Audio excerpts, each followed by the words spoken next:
Hello everybody, this is me Qua, and today we'll be reviewing the G.I. Joe Declassified Cobra Bat, as you just saw right there. And yeah, so we'll go over some stuff, and yeah.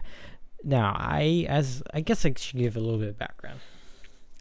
I've never really talked about G.I. Joe on this channel at all, and nor have I ever reviewed anything G.I. Joe related, so this may be like out of the blue. I have talked about Star Wars before, so that ain't like too far out of the picture. I think I've even used Star Wars figures for size comparisons. But or even hell, I think I did that with Marvel Legends as well, so that's not a shocker either. But G.I. Joe, yeah, no, I haven't said one lick of anything about G.I. Joe.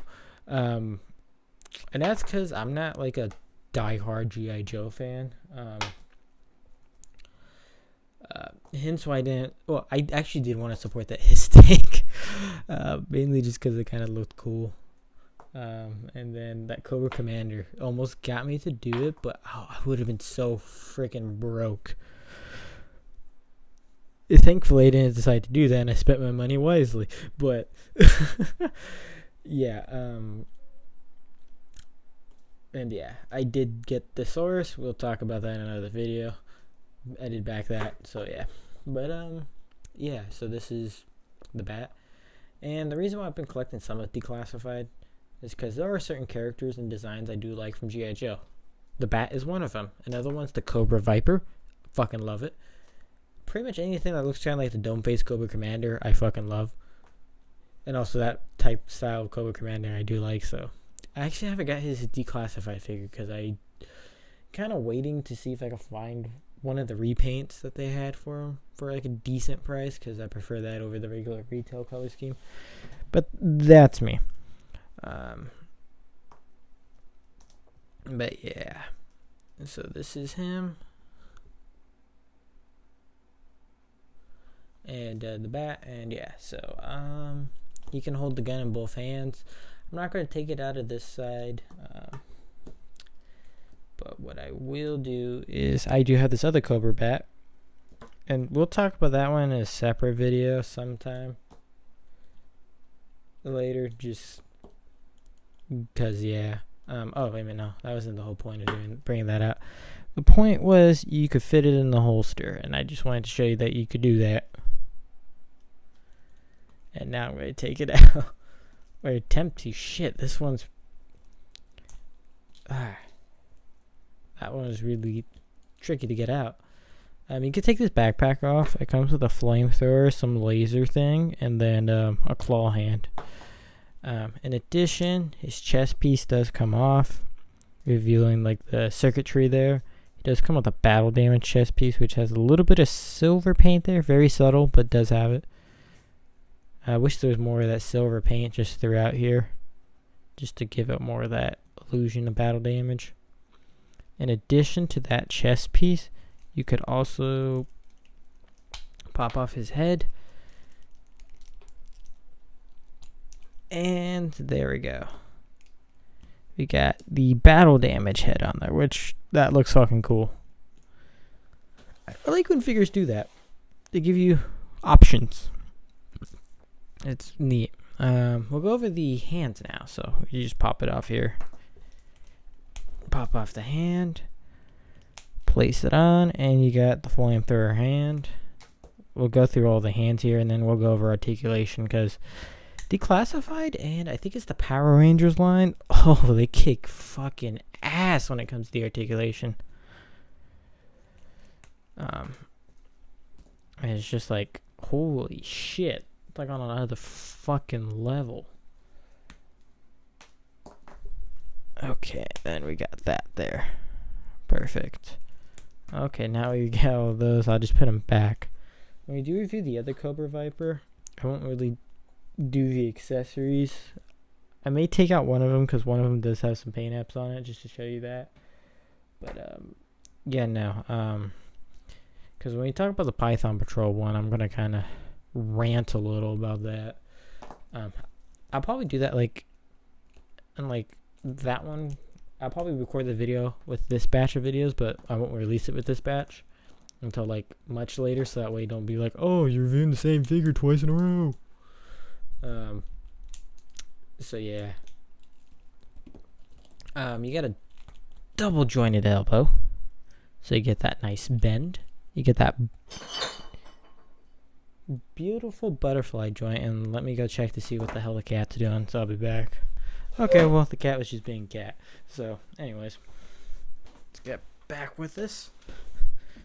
So yeah, you got that beautiful butterfly. You got a double jointed neck that also has another ball socket for the neck itself, so you can get some pretty good movement out of it, all things considering. The helmet does limit a little bit, but it's not that bad. And then you do get an ab crunch, and there's also a diaphragm there as well, but the diaphragm's located a little lower. Interesting way of doing it, but you can still get some pretty good poses out of that with that combo. Let me bring the arm down. You get double jointed knees, which is beautiful. Oh yeah, and they're also pinless too, the bats anyways. Can't remember what the Viper is. I think the arm is on the Viper, but I can't remember what the legs were. But yeah, because I think most of G.I. Joe is pretty much pinless. I don't know if the first wave was, because if the first wave was, then yeah, that Viper is definitely that. Because the Viper came out a little later, because it was like a Target exclusive. Now you can get it online, but it's slightly different colors in that 3-pack, which I don't have, because no money's been kind of tight lately here because of the holidays, but also just current job situations. Not the best when it comes to money, but like the work environment is much better than my other one, so yeah. It's like kind of a trade-off. Kind of sucks, but it is what it is, I suppose. Oh yeah, you do got rotation at the boot. You do also have a thigh swivel. Don't know why you had that boot rotation, but it's nice to have, and it doesn't break up the sculpt either, so that's great. Oh yeah, he also has that bicep swivel as well, which actually, yeah, the bat does a really good job at not breaking the fucking sculpt up for the most part. Like the thigh swivel kind of does, because there's like this little line going through, but other than that, like most of it doesn't really break the sculpt up too much, which is pretty good. Of course, you get your ankle tilt, your rocker, forward, backwards, all that good shit.